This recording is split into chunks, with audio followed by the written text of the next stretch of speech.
우리 권사님께서 영광 받으시기에 합당한 하나님 아버지였습니다. 이 영광이라는 것은 뭐냐면은 헬라어로는요 독사라고 이야기합니다. 그러니까 뱀 독사가 아니라 헬라어 자체가 그런 뜻입니다. 그런데 이 독사라는 것이 생각을 뜻하는데 어떤 생각이냐면은 진짜 생각을 얘기하는 겁니다.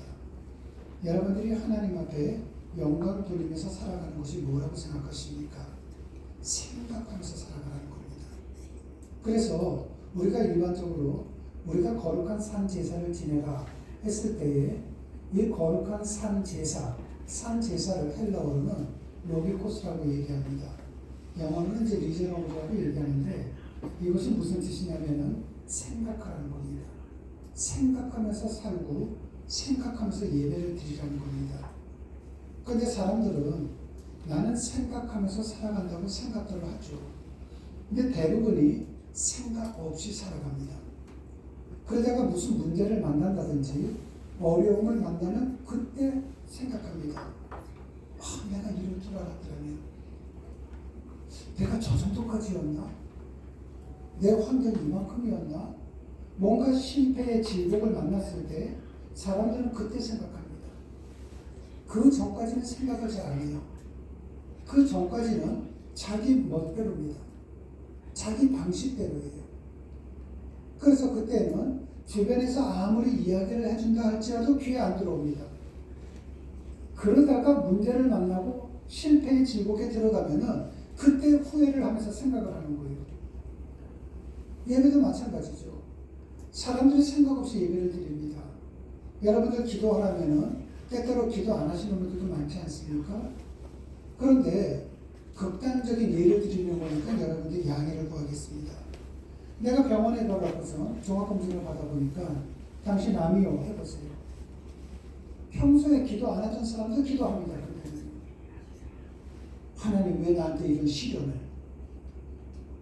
하나님이 뭐라 그러실 거예요? 하고 언제 기도했다고 하시지 않겠습니까? 하나님 용서해 주세요. 다시 또 생각하겠죠.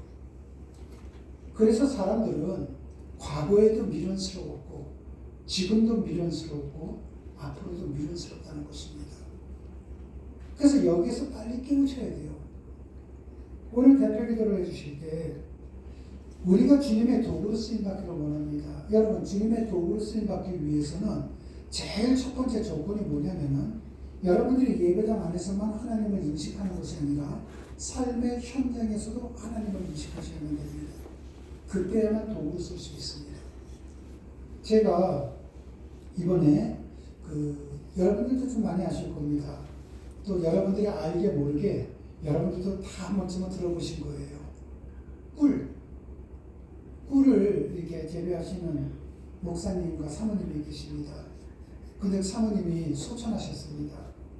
그래서 어제까지 그 장례 일정을 지방비정이다 보니까 제가 이제 모든 걸 다 기도를 했습니다. 그리고 아침에 그 목사님한테 제가 전화를 드렸죠. 어제 잘 주무셨냐고요. 아침 식사는 하셨습니까? 했더니만 이분이 이런 얘기를 하시는 겁니다. 목사님 힘듭니다 지금. 그러니까 어떻게 힘듭니까 하니까 거기 이제 꿀벌 농장을 이렇게 가보면은 뭐 나무도 있고 많이 있습니다. 그 꿀을 하는 데는 산에다가 하고 그것도 작업은 또 밑에 가서 또 하는데요. 그 넓은 마당을 이렇게 다니다 보면은 곳곳에 안에가 보입니다. 그러시는 거예요. 그러면서 안에의 흔적이 보이기 때문에 너무너무 힘듭니다. 세월이 흘러가면 흔적이 지워지겠죠. 그런데 제가 죽어야만 지워질 것 같습니다. 이렇게 얘기하시는 겁니다. 여러분 흔적이라는 말이 있습니다. 하나님께서 남자를 처음에 만드시고 난 다음에 그 다음에 혼자 있는 것이 좋지 않다? 그래서 배우자를 만들어 주십니다. 이 배우자를 가리켜서 히브리어로는 에젤케제라고 얘기합니다. 이 배우자가 옆에서 하는 일이 무엇인가 흔적을 만들어주는 일입니다. 내가 당신을 이만큼 사랑해서 흔적을 남겨주는 것이에요. 내가 당신을 돕는 대표로서 이런 흔적을 남겨주는 거야. 그래서 어떠한 그 통계 자료를 보면은 물론 그렇지 않은 분들도 계시지만은 자녀가 세상을 떠난 것보다도 배우자가 세상을 떠난 게 더 마음이 아프다고 합니다. 힘들다고 합니다. 왜? 깨제로가 없어진 것이거든요. 흔적이죠. 그렇다면 여러분 모두다가 하나님의 도구가 되기 위해서는 어떠한 일을 하셔야 되는가? 하나님 앞에 흔적을 남기셔야 됩니다. 만약에 이 흔적을 내가 입으로 한 걸로 시작을 해서 입으로 한 걸로 끝냈다? 그럼 하나님을 기만하게 되는 겁니다. 하나님 앞에 위선자가 되는 것입니다. 하나님은 우리를 사랑하시는 한도 없이 좋으신 분이시지만 하나님은 우리를 심판하시는 무서운 분이시기도 합니다. 어저께 거기 그 장례식장에서 그 유족 한 사람이 찾아왔습니다. 찾아오면서 하시는 얘기가 본인이 교회를 다닌 지가 20몇 년째래요. 그런데 하나님이 한 번도 느껴지지가 않고 그냥 주일이면 습관적으로 예배당에 나왔다가 하나님 말씀을 선포할 때는 아무것도 안 들리고 그냥 졸다가 밥 먹는 시간에 성도들하고 막 한 주간 있었던 얘기 재미나게 하고 왔다는 거죠. 근데 이번에 설교에 제가 상당히 무서운 걸 준비해 갔었거든요. 입간 예배, 임종 예배, 발인 예배 뭐 다요. 아주 마음 놓고 설교했었습니다. 근데 이분이 오셔서 하는 얘기가 무섭다는 겁니다. 그분에게 제가 이런 얘기를 드렸습니다. 제가 이야기를 설교했던 것이 그냥 공포 시리즈인 줄 아십니까? 현실입니다. 팩트입니다. 진짜입니다. 지금 무섭다고 하셨는데 이 무서운 환경을 만나지 않으시려면은 이제부터는 올바른 신앙생활 하십시오. 여러분, 그럼에도 불구하고 그분이 지금까지 해왔던 대로 그대로 신앙생활을 해나간다. 언젠가는 죽음이 오지 않겠습니까? 그때 공부했다는 것은 제 책임은 아닙니다. 여러분이 호흡하는 동안만큼은 그때는 제가 여러분에게 가르쳐야 할 의무가 있는 것이죠. 그 의무 중에 제일 큰 것이 무엇인가? 여러분들이 흔적을 남기시는 도구들이 되셔야만 됩니다. 아내는 남편에게, 남편은 아내에게 사랑의 흔적을 남겨주시는 것이고요. 부모는 자식에게 애정의 흔적을, 자식은 부모에게 존경의 흔적을 남기시듯이 하나님 앞에는 신앙의 흔적을 남기셔야 됩니다. 흔적을 남기지 않는다면 내 인생은 공포의 인생이 될 수 있다는 것이죠. 그러기 위해서는 눈에 보이지 않는 하나님의 사랑, 눈에 보이지 않는 하나님의 흔적이 무엇인가? 오늘 하고 다음 주 두 번에 걸쳐서 이 부분을 함께 묵상하려고 합니다. 오늘 읽은 민수기 33장 본문은 이스라엘 백성들이 애굽에서 하던 노예 생활에서 해방되어 출애굽한 경로를 이야기해 주고 있습니다. 이 애굽이 한문으로 이제 애굽 형태를 쓰는데요. 이게 우리말로 한다면 이집트를 얘기하는 겁니다. 그러니까 이집트와 애굽은 똑같아요. 자, 그런데 민수기 33장 말씀은 지금부터 3,500년 전에 이스라엘 백성들의 이야기인 동시에 죄의 노예에 빠져있던 우리를 불러주신 하나님의 은혜 속에 살아가는 우리 자신들의 이야기이기도 합니다. 그리고 오늘 본문을 보면은 인간을 향한 하나님의 본심이 얼마나 깊은지를 잘 보여주고 있습니다. 민수기 33장 1절 말씀입니다. 우리 한번 다 같이 합독하도록 하시겠습니다. 이스라엘 자손이 모세와 아론의 가나안에 노정하고 이렇게서 나오는 데에 노정이 일어나니라. 아멘. 여기서 노정이라고 나왔는데 노정은 목적지에 이르기까지 거쳐 지나가는 길이나 모든 과정을 다 말합니다. 그러니까 여러분들 여행 떠나실 때 이런 분들 계시죠. 여행사가 맡기면은 모든 노정은 여행사에서 해줍니다. 어느 호텔에서 잠을 자고 어디 가서 밥을 먹고. 근데 우리가 이런 평가를 하죠. 갔다 왔으며 이번에 여행 진짜 잘 갔어. 아주 코스가 너무나도 좋아. 그 코스가 노정이죠. 근데 어떤 분들이 이럽니다. 싼 게 비지떡이야. 아, 내가 홈쇼핑 딱 봤을 때 29만 9천 원 딱 했더니만 갔더니 뭐 옵션 붙고 뭐 붙고 야 진짜 두 번째 시간 갈 데가 아니야. 이런 분들도 계십니다. 지금 그 노정입니다. 여기 지금 애국에서 이 애굽이라는 건 다른 말로 하면은 세상을 뜻하기도 합니다. 이 세상에서 노예로 살아가는 사람들이 많습니다. 우리 가운데서도 있죠.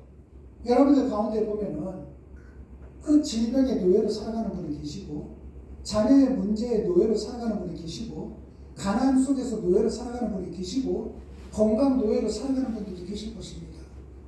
애굽에 있는 사람들도 노예 상태에 있었습니다. 이 사람들을 하나님께서 너희들은 내 백성이야, 내 자식이야, 우리를 불렀습니다. 그리고 우리를 불러다가 야, 이제 내가 너 그렇게 노예로 살지 않게 해줄게, 너 힘들지 않게 살게 해줄게, 나 따라와. 지금 이 과정을 이야기하는 것입니다. 그런데 이 길, 노정을 인도하는 사람이 누구인가? 모세와 아론입니다. 그렇다고 해서 이 모세와 아론이 이 모든 노정을 직접 결정한 건 아니죠. 여러분, 출애굽에서 인도한 자가 모세와 아론이라면은 이 자리에 계시는 여러분들, 지금 무엇인가 노예로 살아가고 있는 여러분들을 지금 인도하는 것은 접니다. 그런데 그 노정을 직접 결정한 것은 모세와 아론이 아닐 듯, 저 또한 여러분에게 이 말씀을 전하는 것은 제가 정하는 것이 아니라는 것입니다. 제가 여러분들에게 이렇게 해 하는 것이 아니라는 거예요. 민수기 33장 2절 말씀입니다. 합독하도록 하시겠습니다. 모세가 여호와의 명대로 그 노정을 따라 그 진행한 것을 기록하였으니 그 진행한 대로 그 노정은 이러하니라. 아멘. 모세는 하나님의 명령만 따랐다는 것입니다. 저 또한 하나님의 명령만 따르는 겁니다. 여러분, 이 노정을 그렇다면 결정하신 분이 누구이신가? 하나님이십니다. 오늘 이 주시는 말씀을 누가 주시는가? 여러분에게 하나님이 주시는 말씀입니다. 그런데 오늘 이 말씀을 다른 말씀이 필요한 사람이라든지, 이 말씀이 들어도 필요가 없다고 생각하는 사람이라든지, 이분들은 이 자리에 없습니다. 모든 대한민국 교회가 똑같은 말씀을 주는 것이 아닙니다. 그 자리에 있는 분마다 다 각기 마음을 주시죠. 그러니까 여러분들이 오늘 말씀을 듣고 난 다음에 가령 나는 노예 상태에서 해방이 되었어 했을 때에도 여러분들 다 다르게 느낍니다. 돈이 없는 사람은 돈이 생긴다든지, 아프신 분은 몸이 고쳐진다든지, 자녀의 문제는 해결된다든지, 여러분에게 또 가는 방법도 다 다릅니다. 왜? 이것을 결정하시고 모든 것을 주관하시는 건 하나님이시거든요. 그렇다면은 애굽에서 노예살이를 하던 그 노예를 자기 자식으로 받아주시는 하나님께서 그들을 위해 노정을 만드셨다면은 그 노정은 최고가 되어야 되지 않겠습니까? 다른 것도 아니라 하나님이 하신 것인데 최고가 되어야 되지 않겠습니까? 이 노정에 대해서는 민수기 33장 2절부터 나오는데, 출애굽에 대한 노정이 계속 소개를 되다가 14절에 가면은 이렇게 나옵니다. 합독하시겠습니다. 완수에서 발행하여 유리들의 천천들에 거기는 백성의 마시는 없다. 아멘. 이 노정을 정하신 분은 하나님이라고 했습니다. 그렇다면은 우리 상식으로는 이 성경 말씀이 그 다음 사건은 어떻게 되어야 됩니까? 르비딤에 갔더니 그곳에는 물이 철철 넘쳐 흐르더라, 이렇게 되지 않겠습니까? 여러분들이 예배당에 오셨을 때 내가 믿음이 있든 없든, 내가 하나님 믿겠다고 예배당에 오면은 내 아픈 것이 고쳐지고, 가난이 떠나가고, 내 자녀에게 있는 문제가 해결되고, 내가 가지고 있는 소원이 다 이루어지고, 딱 이래야 된다고 생각하지 않겠습니까? 다른 종교 믿는 사람도 잘 사는데, 믿지 않는 사람도 잘 사는데, 사기친 사람은 잘 사는데 왜 하나님을 믿는 나는 이럴까? 그렇게 생각해 본 분들도 많죠. 여러분, 여기 보십시오. 르비딤에 갔더니만 물이 없답니다. 마실 물이 한 방울도 없다는 겁니다. 그리고 이 노정을 되돌아보면은 르비딤뿐만이 아니라 모든 곳에서 이상해요. 우리 민수기 33장 5절에서 7절 말씀을 합독하도록 하시겠습니다. 이스라엘 자손이 라마스에서 발행하여 숫곳에 지쳤고, 숫곳에서 발행하여 광야 끝에 담에 지쳤고, 에랍에서 발행하여 와르사고 남에 에라리랑 기드로스로 올라가서 이프라시에 지쳤고. 아멘. 이제 지역이 있는데 거기가 어디냐면요. 요 앞에는 홍해바다입니다. 강이 아니라 바다예요. 그리고 이 앞쪽 반대쪽은 광야입니다. 여러분 생각을 해보십시오. 지금 앞에는 폭이 32km가 되는 홍해가 있습니다. 그리고 뒤에는 광야입니다. 만약에 적군이 쳐들어온다면 몰살 당하기 쉬운 곳입니다. 그래서 적어도 전략에 대해서 조금이라도 아는 사람이라면 절대로 이런 곳에 진치면 안 됩니다. 실제로 이집트 왕이 마음이 바뀌어서 이스라엘 민족들을 추격해 왔을 때 이 자리에서 출애굽한 이스라엘 백성들이 몰살당할 뻔했습니다. 절대로 진을 치면 안 되는 곳이에요. 여러분들 가운데서도 처음에 예배당에 나오면 좀 낫겠지 하는 마음으로 나오셨다가 더 힘드신 분들 분명히 계실 겁니다. 도대체 나왔으면 가만히나 놔두지. 아주 더 힘들게 만드시네. 나보고 굶어 죽으라는 거야? 나보고 이렇게 해달라는 거야? 하는 분들도 분명히 계실 수 있습니다. 여러분 여기 보십시오. 이스라엘 백성들이 하나님께서 그 출애굽을 시켜줘서 나왔더니만 마실 물도 없죠. 이제는 그 이집트 왕이 군인을 들이고선 군사들을 들이고선 자기들을 죽이려고 오고 있습니다. 얼마나 황당하겠습니까? 그런데도 불구하고 하나님께서는 유독 이곳에 침을 치자는 것입니다. 내 생각에는 이렇게 했다가는 굶어 죽을 텐데, 맞아 죽을 텐데, 칼에 찔려 죽을 텐데, 하나님은 이곳에 진출하는 것입니다. 여러분에게 제가 주일 성수 잘 지키세요. 여러분들 예배에 꼭 참석하세요. 그러면요, 그럼 누가 돈 벌어? 내 노후 누가 걱정하라고? 분명히 계십니다. 지금 이스라엘 백성들도 그래요. 여태가 진을 치라고 하나님 말씀 들었다가 다 줄게? 이렇게 생각을 하는 겁니다. 민수기 33장 11절 말씀입니다. 합독 치시겠습니다. 아멘. 출애굽기를 전체를 보면은 바로 이 신광야에 도착했을 때 이집트에서 가지고 온 양식들이 다 떨어졌습니다. 먹을 것이 하나도 없어요. 빵도 없지요. 가지고 나온 양과 소도 다 잡아먹었습니다. 그렇다면 이제 먹을 것이 없으니 하나님께서 이스라엘 백성을 데리고 간 곳에 한 치의 오차도 없이 적과 꿀이 흐르더라. 먹을 것이 풍부하더라. 이렇게 되어만 되지 않겠습니까? 그런데 하나님께서 인도해 주신 신광야에 도착해 보니까 거기는 어떻습니까? 여러분 지금 잘 보이십니까? 거기에 갔더니만요 아무것도 없어요. 풀 한 폭이 쌀 한 톨이 없는 곳입니다. 게다가 르비딤에서는 마실 물이 한 방울도 없었잖아요. 하나님께서는 당신이 사랑한다는 이스라엘 백성들을 왜 이리로 데려갔겠습니까? 여러분, 내가 일하지 않으면 내가 굶어 죽는다. 내 가정이 힘들다. 전들 모르겠습니까? 여러분, 저는요 사람을 많이 만나잖아요. 많은 부류의 사람들 만납니다. 다 압니다. 하나님이 모르시기 때문에 저리로 인도해 갔을까요? 아닙니다. 여기에서 무슨 일이 있었는지를 생각하면은 하나님께서 왜 이들을 이리로 인도해 가셨는지 1차적인 뜻을 우리가 발견하게 됩니다. 홍해 앞에서 어떤 일이 있었는가? 애국 군대가 이스라엘 백성들을 죽이려고 할 때 폭 32km에 이르는 홍해를 갈라주셨습니다. 여러분 저 홍해 모습을 보십시오. 홍해에 건너갈 때 이 물벽이 수백 메다 물벽이 있는 거죠. 여러분 거기를 이스라엘 백성들을 보고 걸어가라고 합니다. 우리가 볼 때는 멋지게 보이죠. 저기요. 저게 얼마나 공포스럽겠습니까? 저 길 걸어간다? 건너간다? 쉽지 않을 거요.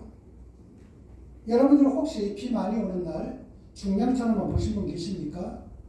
거기 돌다리가 있는데 돌다리가 넘칩니다. 비가 많이 올 때는요. 근데 넘치기 일보 직전에 찰랑찰랑 하는 곳을 건너가 봐라. 물론 차단기도 내려와 있지만 들어가지 말라고. 만약에 차단기를 열려 있더라도 그 물이 찰랑찰랑한테 걸어가라? 무서워서 못 걸어갈 거예요. 그런데 수백 메다 물기둥이 있는 곳을 걸어간다는 건 쉽지가 않습니다. 그런데 인천에 가보시면 아시겠지만 저 물이 갈라졌을 때 밑바닥은 갯벌이잖아요. 만약에 그 갯벌이 32km가 된다면 노약자들은 절대로 못 걸어갑니다. 청년들도 다리가 빠져서 10km도 못 걸어갈 것입니다. 그런데 출애굽기 14장을 보면은 하나님께서는 바다를 가름과 동시에 그 바다를 밑에 갯벌을 순식간에 말려주셨다고 합니다. 마른 땅이 된 거예요. 하나님께서는 우리에게 걸어가라 해놓고서는 절대로 걸어가지 못하는 길을 가라고 하신 것이 아니라 모든 환경을 다 만들어 주시는 분이시라는 거예요. 여러분, 하나님께서 여러분에게 이렇게 살라고 하는 것은 여러분이 살 수 있기 때문에 그렇게 하라는 것입니다. 그런데 내 염려가, 내 걱정이, 내 욕심이 그거를 안 듣는 것뿐이에요. 저 길을 왜 걸어가는 줄 아십니까? 그거 내려놓으라고요. 그거 훈련시키는 겁니다. 이때 홍해를 건너간 사람들이 장정만 60만 명입니다. 장정을 뜻하는 바울은 가장을 뜻합니다. 그가 가장이 60만 명이니까 아내가 있으면 120만 명이죠. 이때는 자식을 많이 낳았는데 그냥 자식 2명에다가 그냥 장인 장모님 또 부모님 뭐 다 합치면은 최소한 300만 명 이상이 됩니다. 여러분, 이 300만 명이 만약에 간격을 1m로 걸어간다 할지라도 100열로 걸어가도 30km라고 했습니다. 짐도 매죠. 소도 끌고 가고 양도 끌고 가죠. 1m 갖고는 안 됩니다. 2m만 잡으면 60km예요. 100열로 가도. 여러분, 그 엄청난 사람들이 걸어가면서 무엇을 깨우치는 겁니까? 어떤 음성을 듣는 겁니까? 저 물벽을 지날 때 하나님께서 이스라엘 백성들에게 말씀하시죠. 얘들아, 두려워하지 마. 너희가 믿는 나 여호와 이 바다를 주관하는 하나님이다. 이 바다가 내 장중 안에 있으니 너희들 두려워할 필요 아무것도 없다. 이스라엘 백성들에게 바다도 하나님의 뜻대로 움직인다는 것을 일깨워 주시기 위해서는 이 장소가 아니면 안 된다는 겁니다. 그 장소에서만 하나님이 바다도 장악하고 계시다는 능력을 보여줄 수 있거든요. 그리고 신광야에는 풀 한 폭이 쌀 한 톨이 없습니다. 그런데 그곳에 하나님께서는 이스라엘 백성들을 위해 만나와 메추라기를 하늘에서 떨어지게 해주셨습니다. 얘들아, 너 저 바다만 봤니? 아니야. 하늘도 내 손 안에 있어. 바다만 내가 통치하는 것이 아니라 저 하늘도 내가 통치한다. 출애굽기 16장 4절 말씀을 합독하시겠습니다. 여호와께서 모세에게 이르시되 보라, 내가 너희를 위하여 하늘에서 양식을 비같이 내리니 백성이 나가서 이동할 것을 날마다 볼 것이라. 이같이 하여 그들이 나의 율법을 준행하나 아니하나 내가 시험하리라. 아멘. 내가 시험한다는 거죠.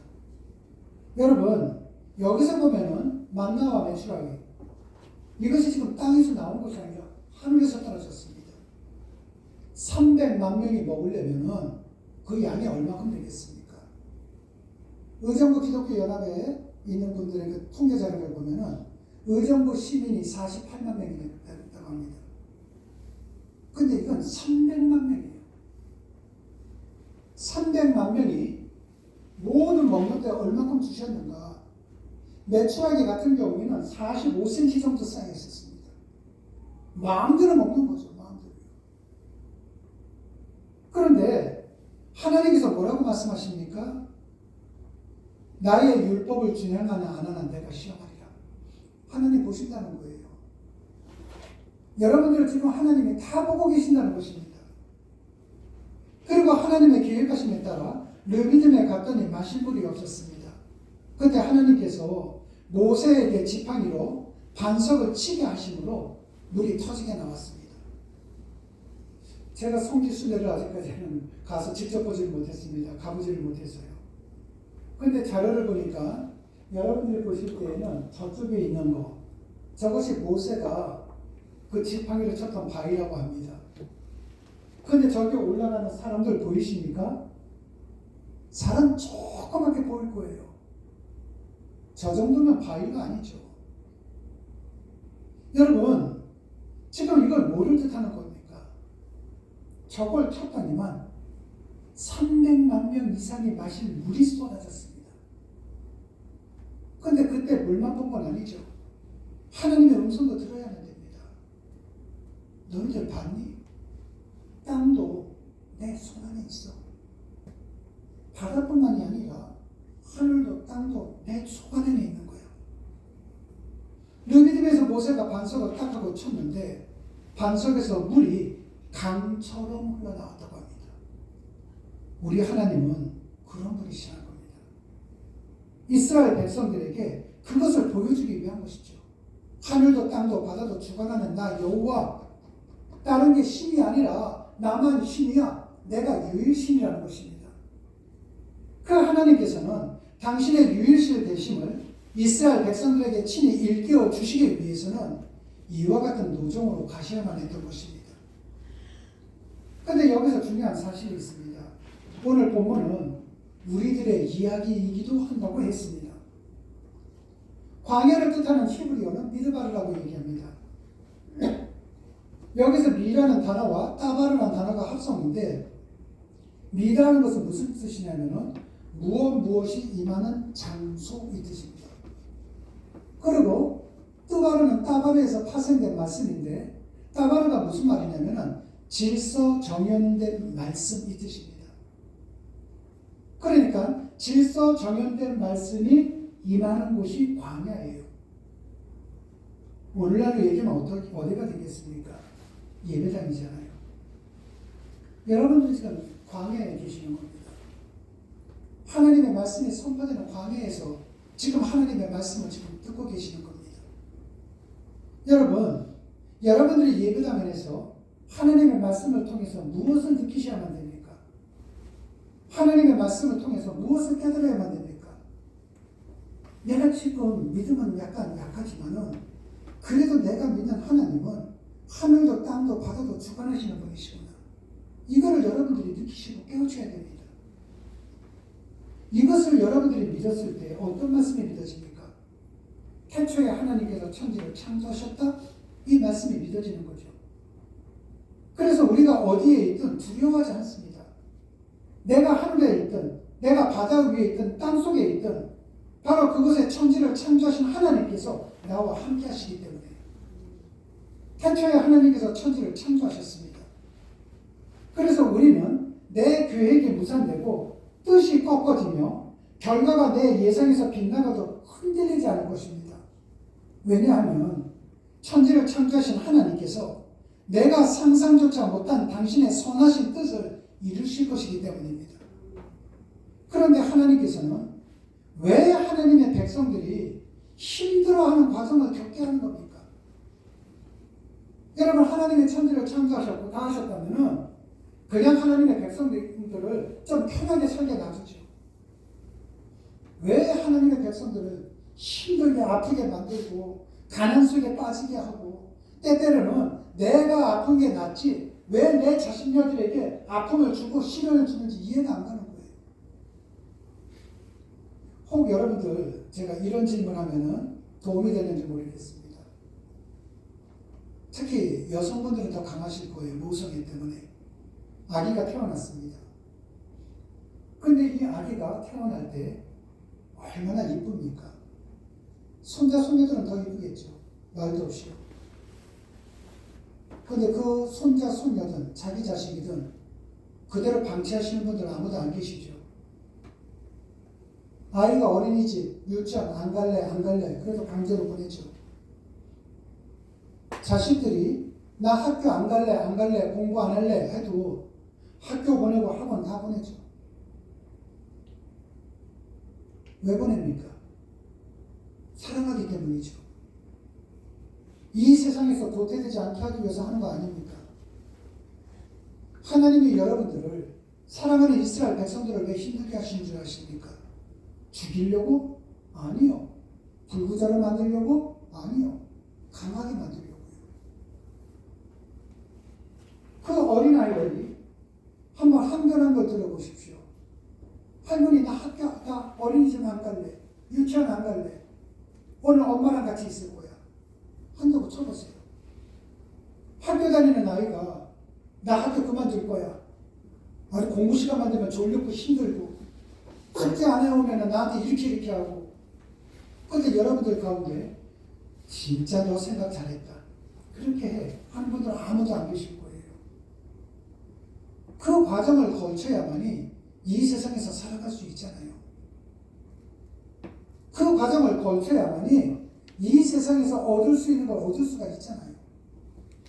하나님께서는 그렇게 하기 위해서 여러분들에게 힘든 과정을 주시는데 유치원생도 아니고 초등학생도 아니고 하나님이 계신가 안 계신가 내가 신앙생활 오래 했음에도 불구하고 그 하나님의 믿음에 대해서는 요만큼도 생각 없이 살아간다면은 그거 부끄러운 거 아니겠습니까? 출애굽기 14장 5절에서 6절 말씀을 합독하도록 하시겠습니다. 여호와께서 모세에게 이르시되 백성을 지나가서 이스라엘 장로들을 데리고 밭을 치던 내 지팡이를 손에 잡고 가라. 내가 거기서 홀에서 난 반석 위에 너를 위하여 서리니 너는 반석을 치라. 그곳에서 유익이 나니니 백성이 마시리라. 모세가 이스라엘 장로들의 백전에서 그대로 행하리라. 아멘. 여기서 보면은 많은 사람들은 이렇게 생각합니다. 모세가 반석을 쳤다고 생각을 합니다. 그런데 여러분 지금 읽으셨죠? 호렙산 반석 위에 너를 대하여 서리니. 내가 거기 호렙산 위에 반석 위에 누가 쓴 겁니까? 하나님이 덮으셨잖아요. 하나님이 덮으셨다면은 이 지팡이를 맞은 게 누구예요? 반석이 아니라 하나님이십니다. 여러분, 모세가 쳤던 것은 단순한 돌멩이가 아니라 그 반석을 덮고 있었던 하나님을 치는 겁니다. 그래서 생수가 나는 거잖아요. 고린도전서 10장 1절로 4절을 보면은 사도 바울은 그때 모세가 쳤던 것은 단순한 반석이 아니요 모세의 지팡이에 맞았던 것은 성자 하나님이신 그리스도였다는 것입니다. 이게 우리에게 주는 메시지가 뭔지 아십니까? 하나님을 믿지 않는 사람들은 이사 가는 것도 마음대로 못 갑니다. 동서남북 손 봐야죠. 오늘 좋은 날인가 아닌가. 그래서 이삿짐 센터에다가 돈 더 많이 주고 갑니다. 이때 이사하면 좋대. 그리고 이사 가신 분들 많죠? 날짜 잡아갖고. 잘 됐습니까? 가정이 무사합니까? 무탈하십니까? 좋은 날짜 받아놓고 간 사람들 보면은 자식들이 잘 되고 있고 삶 속에 행복이 넘칩니까? 하나님 믿지 않는 우상을 섬기는 사람들은 벽에다가 못 하나도 박지도 못합니다. 무서워서. 제주도도 그렇죠. 몇 월 달인가요? 4월 달인가요? 그때 신고가 되면 마음대로 이사를 못 가죠. 이사 가는 날이 손해가지 않습니까? 왜? 그들이 믿는 신이 휴가를 떠났거든요. 휴가를 떠나는 동안에 그 제주도 사람들이 이사를 가면은 그 멈춰 있는 귀신이 자기를 괴롭히지 않는다고 해서 그때는 이삿집 센터에도 돈을 더 많이 준다고 합니다. 이때만 하더라도 신은 어떤 존재인가? 인간을 누리개감으로 사용하는 신이었습니다. 너희들 내 말 안 들어? 가만 안 둘 거야. 신의 눈치를 보잖아요. 그런데 우리 하나님은 어떻습니까? 우리에게 맞아주시는 하나님이십니다. 우리 하나님은요, 희생당하시는 하나님이세요. 이때 모세의 지팡이만 맞았던 것이 아니라 우리 하나님께서는 어떤 하나님이십니까? 십자가에 못 박혀 돌아가신 하나님이십니다. 우리 자녀들을 보세요. 부모님의 사랑이 넘친다. 할머니, 할아버지의 사랑이 넘친다 했을 때 특징이 뭔 줄 아십니까? 대부분의 손자, 손녀가 엄마, 아빠보다는, 특히 엄마보다는 할머니, 할아버지를 더 만만하게 본다는 겁니다. 그 이유가 뭔지 아십니까? 할아버지, 할머니는 사랑만 하면 되잖아요. 엄마처럼 책임감보다는 사랑하면 되지 않습니까? 사랑이 많으면 상대는 만만하게 봅니다. 눈에 보이지도 않고 생긴 것도 그림으로 무섭게 생긴 신이 그 신을 또 때로는 부적을 갖고 다니면서 이사 한번 제대로 가지도 못하고 그 신을 눈치를 보면서 살아가는 사람들이 대신 맞아주시는 하나님, 희생 당해주시는 하나님, 그 하나님의 사랑에는 보기 겨워서 예배 하나 제대로 드리지도 못하고 스스로가 기도하지도 못하고 스스로가 하나님의 말씀도 보지도 못하고 내 삶에 대해서 하나님 앞에 불만불평하고 시간이 흘렀음에도 불구하고 내 속에 믿음도 없다면 하나님의 사랑에 과한 거죠. 그건 배부른 거죠. 우리가 일반적으로 볼 때에 사랑이 넘쳐서 그 부모님을, 할아버지, 할머니를 너무나도 만만하게 본다? 이대로 방치하면은 다른 사람들이 뭐라고 얘기하는 줄 아십니까? 참 버릇없이 키웠다. 천국은요, 신앙에 버릇이 있는 사람만 가는 곳입니다. 천국은 신앙에 버릇이 없는 버릇쟁이들은 못 들어가는 곳입니다. 이 땅에서도 천국처럼 살아야 되지 않겠습니까? 꼭 죽어서만 가는 건 아니잖아요. 이 땅에서 천국처럼 살아가기 위해서는 하나님의 복을 받으셔야 되거든요. 신앙에 버릇이 있는 자에게는 하나님의 복이 갑니다. 신앙에 버르장머리가 없는 사람들은 하나님의 복을 못 누리는 거예요. 그 버릇을 키우기 위해서 나온 것이 지금 이 자리입니다. 그러므로 이 자리에서는 여러분의 생각으로 판단하시면 안 돼요. 목사님은 내 사정을 알지도 못해. 뭐해. 자꾸만 나를 정당화시키면 안 돼요. 이스라엘 백성들을 보십시오. 가는 곳마다 죽을 맛이었어요. 가는 곳마다 마실 물도 없죠. 가는 곳마다 먹을 양식도 없죠.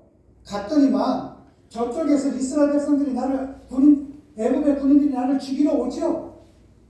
신앙의 길은 그런 길이에요. 처음에는 죽는 길이에요. 그래야만이 구원하는 것 아니겠습니까? 그래서 끝까지 가야 된다는 것이죠. 우리 고린도전서 10장 1절로 2절 말씀을 합독하도록 하시겠습니다. 형제들아, 너희가 알지 못하기를 내가 원치 아니하노니 우리 조상들이 다 굶어가 되고 바다 가운데로 지나며 모세의 다 물과 바다에서 세례를 받고. 아멘. 여러분, 이것이 무슨 뜻이냐면 홍해바다 건넌 거를 세례라고 얘기를 하는 겁니다.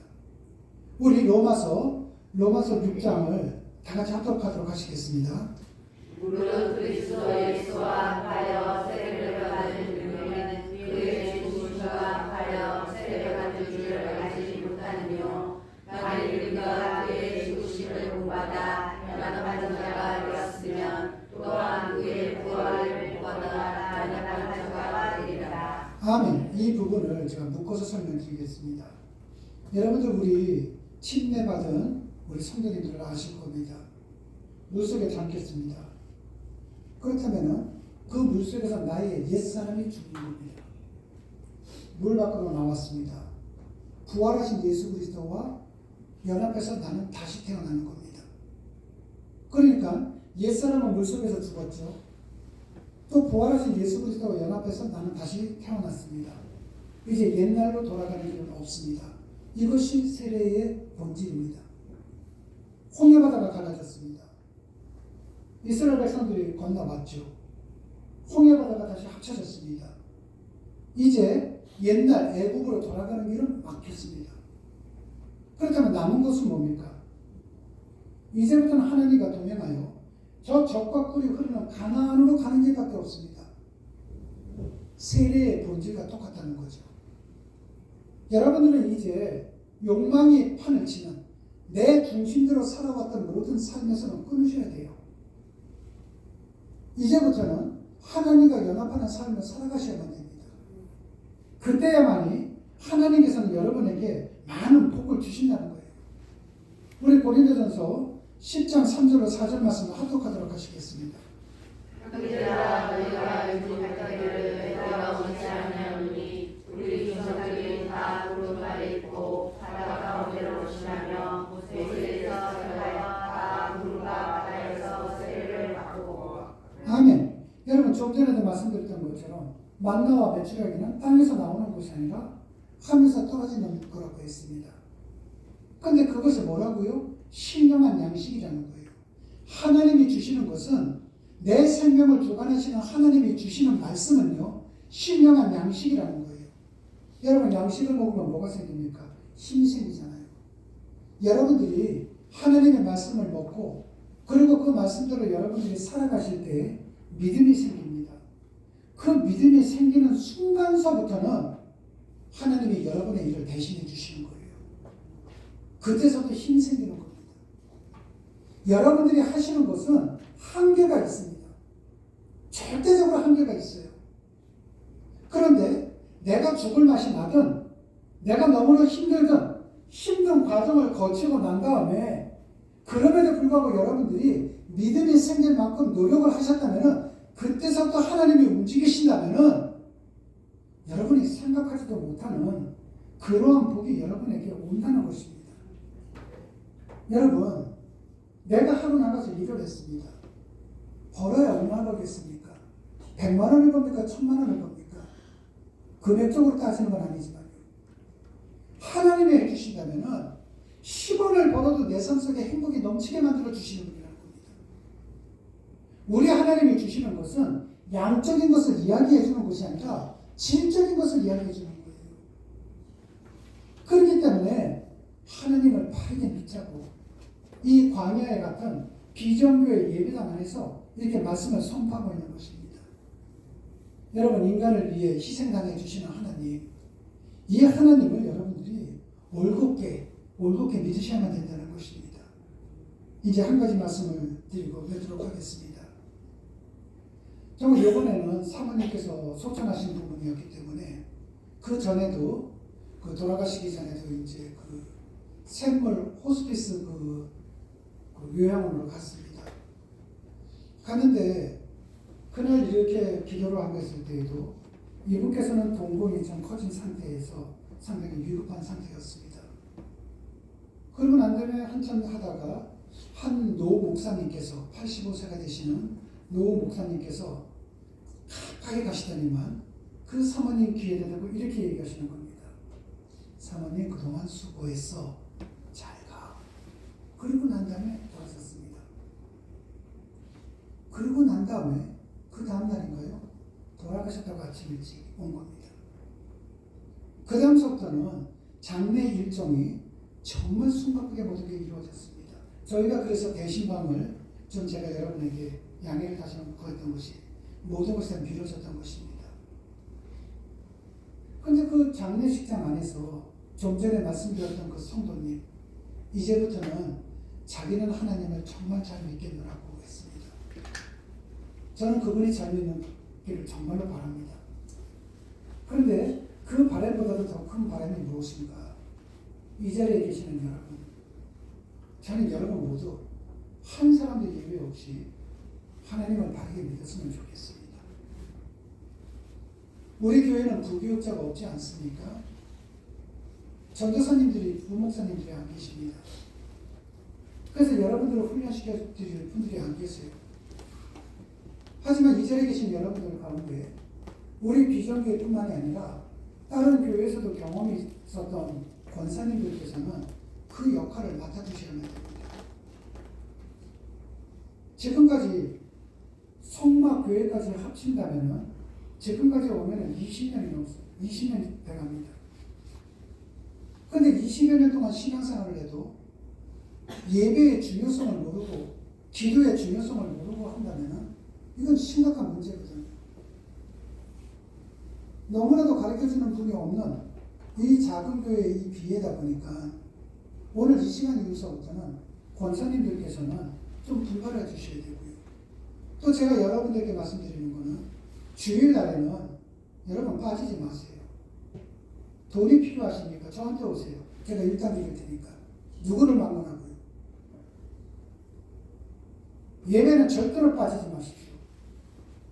두 번째로는요, 여러분들 매일같이 꼭 기도하세요. 기도하시는 분들 많은데 기도 안 하시는 분들은 영적으로 다 알 수 있어요. 제가 정책에 흉내를 안 내는 것 뿐입니다. 말씀 꼬박꼬박 보세요. 그리고 친구들과 만나서 차를 마신다. 아니면 재미난 시간을 가질 때는 졸지도 않으면서 예배당 안에서 졸 때는요, 졸음이 오면 일어나서 들으세요. 오늘 이 시간 이후서부터는 조시는 분이 계시면은 제가 그때는 설교를 멈추고 정신 바짝 나게 제가 해드리겠습니다. 고작 일주일에 한 번 나오시면서도 원래 이 부분을 전도사님이나 부교육자에게 가르쳐드립니다. 우리 교회는 그런 것이 너무나도 없어요. 제가 우리 권사님들에게 말씀드렸습니다. 4월달, 9월달쯤 되면은 환경지를 좀 세우는 부분에 대해서요. 지금도 기도는 하고 있습니다. 여러분 모두 다가 비전교회를 함께 세워나가는 동역자들이 있어요. 동역자이기 때문에 먼저 신앙으로 여러분들이 무장이 되시고 하나님이 주시는 복을 받으셔서 길지 않은 인생 행복하게 사셔야죠. 쫓기면서 살지 마시고요. 웃으면서 사셔야죠.